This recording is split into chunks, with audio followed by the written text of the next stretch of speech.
There's a lot to take into consideration trying to keep your team alive and a dominant franchise team that is. Now, Panthers has a young team, and I don't really need anybody else, but just taking an insight look on probably focusing on defense. I do have two young interior defensive tackles I can work with, but if I'm able to draft a higher overall rookie for replacement heading into next season, that'd be a big plus. But I may focus on the safety positions and linebacking core. As for veterans, I do have backup that are great young players to improve on. So I know eventually those players are going to end up, retiring. But it's just something to take into consideration looking forward. But I am scouting behind the scenes. I think this process is very tough because you got a lot to intake when it comes to trying to figure out, what players you still have, what players that you're constantly improving on, even on the positions, and then taking a look at the veterans that may retire or trying to keep up with certain players' contracts. They might expire and then they might become free agents. So there's a lot to take into consideration. So if you guys got any pointers, feedback would be highly welcome on this. But so far, like I said, I'm going to be focusing probably on the draft for the defensive side.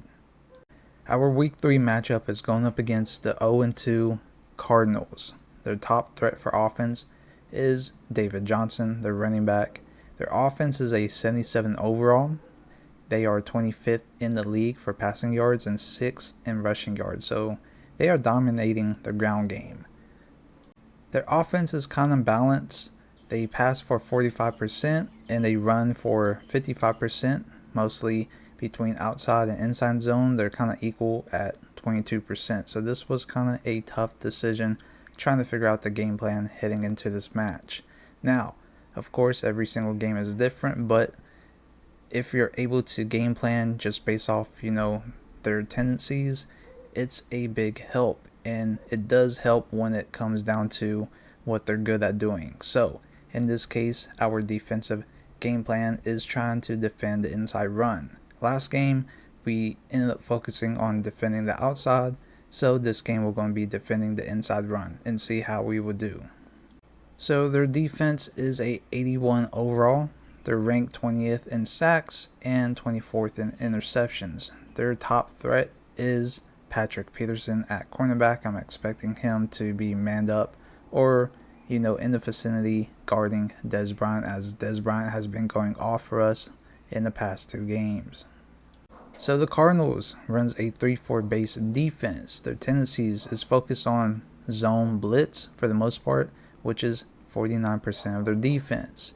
So our offensive game plan heading into this match, we're going to focus on situational blitz counters. So I don't know if you guys realized or seen earlier on my channel when I was competing on College Football 25, beating man blitz defense, I have showcased where I dominated against people that was running mid blitz, and where I learned it from was exactly from this.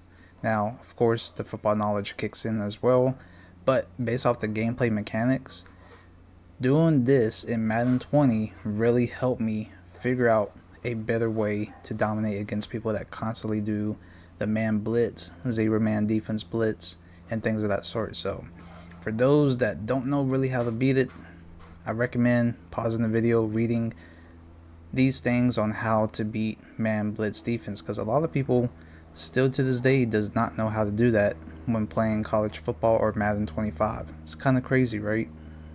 And I broke it so many times during College Football 25 gameplay on my channel. So this is another, breakdown of, if I was competing, you look at the pre-snap defensive look and you can automatically tell what coverage they're in. And if they're backed off, which I told you guys I like to do, is run hitch routes. Now, also you can run the slants in this situation, which you guys see right here, also works. But that's how I end up making my reads. Also, the screenplay is very effective. And of course, if they press, which I showcase using Kentucky with the speedster receiver, every time they press, I'm throwing a streak. And you guys see right here, it clearly says this is what you would also like to run based on the look that they're giving. And it's easy touchdown plays. And that's where a lot of people couldn't figure out how to stop me. Now, also, if you're looking on how to stop inside runs, it's pretty much running gap defensive blitzes, which you guys see right here, stacking the box and making sure you hit the correct gap, just as a filler so other people can have a chance to stop and run in the backfield. It's just common sense knowledge that a lot of people don't really have. Football 101 is what I like to call it, but it is Madden, it is college, it is what it is on that, but it's a helping hand to those that really don't know how to actually stop things or beat things. I figure I share that with you guys for those that are interested. Anyways, the Cardinals only has one ability player, and that is Chandler Jones with Reach Elite. So, without further ado, let's get right into this game as we are coming into this game undefeated of the season so far, 2-0. We had two dominant games as, you know, the duo Cam Newton Dez Bryant has been tearing it up, and then on the defensive end, Luke Kuechly is Luke Kuechly. He is him. And you guys are going to see another crazy epic match in this one. As we take a recap from last week, stats for Dez Bryant. He went off, like I said, for 7 receptions, 141 total yards, 1 touchdown, and his longest for that match was a 43-yard reception. As for Cam Newton, his season stats, 38 for 49, 456 total yards, and 3 total touchdowns with no interceptions. And for Kyler Murray, a young one that is, 40 for 55, 430 yards, and 4 total touchdowns with no interceptions. Now we take a look at what the Cardinals has to offer. This is their offensive line. And now we're taking a look at the backs and receivers. They have David Johnson, once again, their top threat, and legendary Larry Fitzgerald. And taking a look at their defense, they have Muhammad Wilkerson at left end, Corey Peters at D tackle, and for their linebackers, they got, shockingly, Terrell Suggs, which I'm not sure if they picked him up through a trade or if he was automatically playing for that team during that time frame. And then they have Chandler Jones at right outside linebacker, Jordan Hicks at middle linebacker, and then their secondary was a stud secondary, that is. Buda Baker at free safety, DJ Swearinger Sr. at strong safety, of course, their top threat, cornerback Patrick Peterson, and Robert Alford at the other end.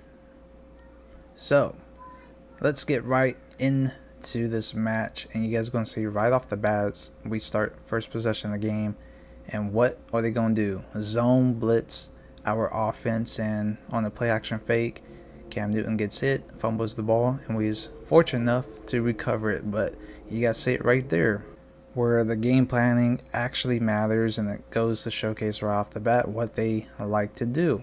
And right here you guys clearly see it, a blitz. So as throughout this match, once again, I'm going to be doing every single play, just focusing on the key plays throughout this game and give you guys a little insight of what I notice and how everything plays out. That's how I'm going to be breaking down these videos for those that don't know. Now, heading into this match, I thought I was going to have another dominating performance, as once again, Cam Newton, Dez Bryant has been tearing it up, and Luke Kuechly is still playing lights out football. But in this match, I guess the game planning heading into this one, especially for the Cardinals, they adapted to what we was doing, dominating wise, and it's going to showcase throughout this match. It was a very defensive type of juggernaut battle between both teams in the showcases. Now you guys going to see right here as they start to run basically inside zone plays. And throughout this match, they was much more successful running the ball outside compared to inside because once again, game planning is what we game plan for this match, and that's to simply just stop the inside run. And even though we do have Luke Kuechly right there, it gives us a higher chance based on rating boosts per specific play that we pretty much trained on. Now, Luke Kuechly, like I said before, pretty much tears up this game. As you guys see right here, we end up sending the blitz on a play action fake, and getting Kyle Murray to the ground. And it's crazy once again to witness these things as we train the team to pretty much play that we base off our game planning and it works to perfection. And you guys seen that especially in the last game. As throughout this match as well, Kyle Murray missed a lot of, passes. Even though they was kind of guarded, he threw terrible passes from time to time. So that is what you want to see from a young type of player. Now, from our offensive side, of course, our game plan was trying to make short, quick passes, and you guys are going to see how the offense pretty much adapts, especially for Cam Newton. Because as of lately, especially how we game plan for the last two matches, I was able to throw a lot of passes and dominate through the passing game compared to the run game, even though we kind of kept it balanced by running the ball as well. But in this match alone, you guys are going to see how much of a difference of how Cam Newton goes about his play style. And you guys are going to see more of him running the ball, which is pretty insane based off his decision making. As right here, Luke Kuechly, man, is doing amazing work, causing a forced fumble on their top threat running back. And like I said, Luke Kuechly is a terrific linebacker to have to work with a rebuild team. Makes my life easier as a head coach for this team because he makes plays like this and it helps us out in the long run. He's holding down the defensive side. He's the team captain for that side. And then we got Cam Newton doing Cam Newton things as well. And like I said, you guys are going to see a lot of him running throughout this match because he don't really see any open. He's going to take game into his hands and be super Cam and dominate the way that he knows how. Now, we've seen that he can be a pocket quarterback and dominate through the passing, so we haven't really seen too much of him running the ball. And in this game, we're going to simply see the big difference. And right here, you guys see that he has his X Factor activated, and man, oh man, does he go off with it. Now, the first half was pretty much just back and forth. I mean, it was a battle of possessions as the defense was just holding the offense as both offenses was able to get down slowly. It was just the defense ends up locking up, and then eventually, because Cam Newton got his X Factor activated and Luke Kuechly make plays, the momentum pretty much changed and we was finally able to get downfield and score as we end up connecting with Chris Hogan right here, a veteran receiver, which is great because I literally thought this was just going to be going down to the wire and just seeing who's going to break, away eventually and dominate. And I wasn't expecting this type of match where it's kind of just a juggernaut battle. Now, course, we have a veteran quarterback going up against a young quarterback, a franchise quarterback that the Cardinals has. And I was kind of shocked that, Kyle Murray didn't really scramble as much until late. As right here, Luke Kuechly makes a dominating play once again, causing a forced fumble hit. As the Cardinals get very close to possibly scoring a touchdown or at least kicking a field goal. And right here was just a game changing play for us. And like I said, Luke Kuechly is playing sidelines to sidelines. It's so great to see him dominating these matches. And honestly, I feel like if I didn't have Luke Kuechly with the abilities that he has and the ratings that he has, I feel like we just get pretty much dominated. As right here, shockingly, a young Bradbury ends up knocking a pass from legendary Larry Fitzgerald, the Mr. Hands receiver. I mean, he was still young during this time frame, but he was getting close to the end of his career. And to see our DB make this play was kind of shocking. So we was making plays all over on defense. Offense, we was kind of slowed down, but Cam Newton with his X Factor pretty much activated for the remainder of the game just because for the fact he's making plays like this. Decision making like this was amazing to witness. I wish my freaking quarterback in maximum football can do things that this Cam Newton is doing in this Madden. And, that's what I would like to see, but hopefully, hopefully that's all I can do is pray, but I highly doubt it. Just gotta get the right scheme, cater to my maximum football quarterback. But outside of that, you know, the thing is we was able to pretty much contain Cardinals as they end up getting closer right here in the third quarter um, to possibly scoring a touchdown. I mean, our defense held ground pretty well. Like I was kind of shocked that we was able to contain Larry Fitzgerald from dominating in the catching game, but we're not so sure what they catered their offense to. But we do know that their scheme was based around the ground game first because that's what they done mostly, and we was able to contain that pretty well. And then from their defense point of view, they pretty much locked up Des Bryant. So I guess Cam Newton didn't have his first option, and then the other receivers got pretty much clamped up. Like we didn't even pass the ball too much to Greg Olsen as well compared to what we done in the past two games. So Cam Newton was able to pretty much help us out, take over this game, and get our offense downfield, especially in the second half. And you guys see it right here. He gets us downfield. But unfortunately, we couldn't really punch it in.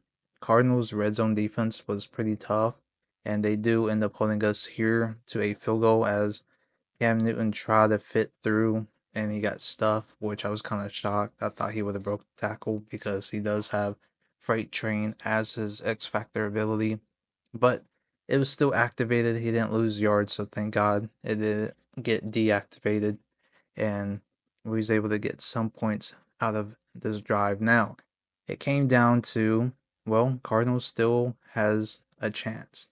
They can pretty much tie up the game and possibly take us to overtime. Now, right here, Murray makes a business decision as he slid right in front of Luke Kuechly. Imagine if Luke Kuechly got that hit stick off on him. Probably would have got hurt. Forced fumble probably would have happened. Now, because that didn't happen, Luke Kuechly was obviously pissed. So, what happens? He takes out his anger on their running back, David Johnson, causing a second fumble and pretty much sealing this game away. I mean, look at this. David Johnson tried to fake him out and juke him, and it's kind of crazy how Luke Kuechly did not get faked out at all whatsoever. I mean, this was beauty to see. All we had to do now was pretty much clock it. Now, I mean, they were stopping our ground game, but they couldn't stop Cam Newton from running. I mean, look at this play that he makes. I mean, this is ridiculous, man. Cam Newton is doing Cam Newton things. He gets us downfield and field goal range, wasted a little bit of time. We was able to kick a field goal, and now pretty much all hope is lost for the Cardinals. Here is their final chance to try to end with some positive outcome. And right here, throws it deep to Larry Fitzgerald, gets tipped into, shockingly, a person that's in the right place at the right time. But that was about it. That ends the game, and we end up coming out with our third win of the season, staying undefeated, shockingly. And I was kind of shocked that this game was closer than I thought, because I thought we would have blown out this team compared to our last match. Now, I think I'm doing a pretty good job at managing this team, getting the right puzzle pieces to help us dominate throughout the season and see where it goes. And so far has been nothing but positives. Let me know what you guys have been thinking so far, if I made the right choices and how I'm going about things. Once again, feedback is all welcome, as right here you guys see the stats. David Johnson, 22 attempts, and we still held him to under 100 yards, so not bad. As for passing, Des Bryant only caught two passes, which is shocking. Like I said, he dominated in the past two games, but he was locked up this match. And then Luke Kuechly, man, three freaking fumbles. Are you kidding me? The dude was beasting and feasting in this match. And it goes to show how dominating of a linebacker he is. Here is the team stats. But anyways, I hope you guys are enjoying these highlights and this series. As for our next match, we're going to be taking on the Houston Texans and trying to contain the dominant defensive end, and that's JJ Watt. So you guys see it right here, a exclusive look heading into next week. So let's see how next week's going to stand up, as I'll see you guys in the next video. Till next time, I'll see you guys later. I'm out. Peace.